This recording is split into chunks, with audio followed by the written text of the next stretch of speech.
সভা অধরচন্দ্র সরকারি উচ্চ বিদ্যালয়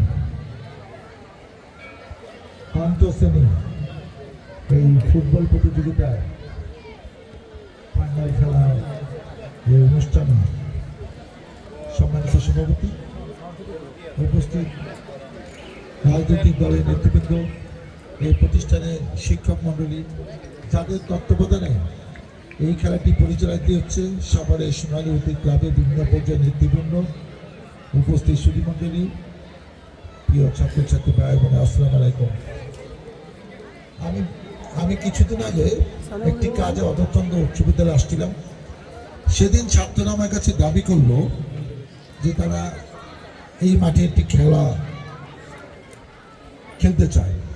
হয়তো তাদের ইচ্ছা ছিল একটি প্রদর্শনী খেলা, কিন্তু আমি চিন্তা করলাম যে খেলাকে যদি আমি উৎসাহিত করি, খেলাকে যদি একদম অফিসিয়ালি কার্যক্রম শুরু করি, প্রতিভা বিকাশের একটি জায়গা হিসেবে তৈরি করি, স্পোর্টসম্যান স্পিরিটে মূল মন্ত্র হিসাবে খেলাকে যদি আমরা সামনে আনতে চাই, একটা প্রদর্শনী খেলা করলে তো হবে না।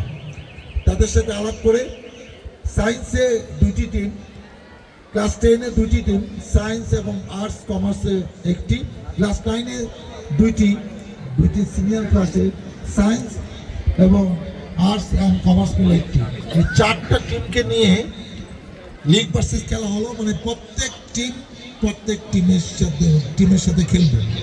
তো প্রথম পর্যায়ে 6টি খেলার পরে যারা যে দুইজন পয়েন্টের তালিকায় শীর্ষে ছিল তাদেরকে নিয়ে আজকে দুইটি সায়েন্স, ক্লাস 9-এ সায়েন্স অ্যান্ড ক্লাস 10-এ সায়েন্স, এই দুটি টিম এই মাঠে আজকে ফাইনাল খেলছে। আমি ক্যাডেট কলেজে পড়াশোনা করেছি। ক্যাডেট কলেজ ছিল খেলাধুলার স্বর্গরাজ্য। আমি এমন কোনো খেলা খেলি নাই, কিংবা জানি না, কিংবা ভালো খেলি না, এগুলো সবই করতে হয়েছে, বাধ্যবাধকতা ছিল, খেলতেই হবে। এবং যারা খেলাধুলার সাথে জড়িত তাদের একটা সুবিধা হলো স্পোর্টসম্যান স্পিরিটটা ডেভেলপ করলে জীবনের সাফল্য হওয়ার সুযোগ তৈরি হয়। কারণ আমি এক খেলা হারলাম, এক খেলা জিতলাম, আমার মনে কোনো কিছু রিয়াক্ট করে না, ইমোশনাল হওয়ার কোনো সুযোগ নাই, এবং এইটাই জীবনের জন্য খুবই গুরুত্বপূর্ণ। সেইটা আমার মাথায় আছে। বিগত দিনগুলোতে খেলাধুলার চর্চা হয় নাই, কারণ যারা নেতৃত্ব দিয়েছে তারা খেলাধুলা জানতো না, পারতো না, গুড ম্যানেজমেন্ট কি বুঝতো না। দেখেন, খেলা শেষে আধা ঘন্টা তারা বক্তৃতা হয়। আমি একজন খেলোয়াড়, কি যে কষ্ট লাগে, রোদের মধ্যে খেলতেছি, তারপরে আমাকে আবার আধা ঘন্টা দাঁড়িয়ে থাকতে হবে। সেজন্য হাফ টাইমে আমি এই বক্তৃতা পর্ব করেছি।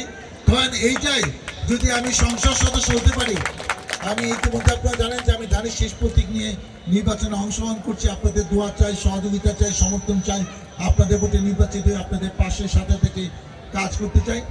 তো এই জিনিস কিন্তু আগামীতে হবে। যত বড় টুর্নামেন্ট, হাফ টাইমে আমি চিফ গেস্ট থাকলে হাফ টাইমে বক্তৃতা দেবো। আর ঢাকার থেকে মন্ত্রী আসতে তাদের সম্মানার্থে কি ব্যবস্থা হবে সেটা এখন বলতে পারছি না। আমরা গুড ম্যানেজমেন্ট করতে চাই, ভালো জিনিস উপহার দিতে চাই, যেটার জন্য সভাবাসী অপেক্ষা আছে। সবাইকে আমার শুভকামনা। আল্লাহ হাফেজ। বাংলাদেশ জিন্দাবাদ।